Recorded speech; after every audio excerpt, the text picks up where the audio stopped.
ማረርን ማጉረምረም ትቻለሁ አንደበቴን ቅኔ ሞልቻለሁ ቢፈራረቅ ብርሃን ጨለማ ከቶ አልወርድም ከምስጋና ማማ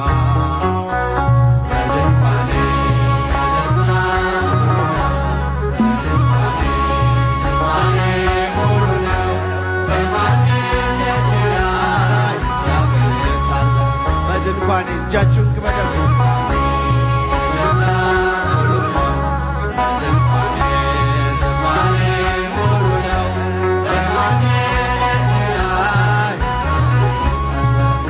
በማንነታችን ላይ ታላቅ የሆነው የአባቶቻችን አምላክ የኢትዮጵያ አምላክ የእኛም አምላክ ልዑል እግዚአብሔር ስሙ ለዘላለም የተመሰገነ ይሁን።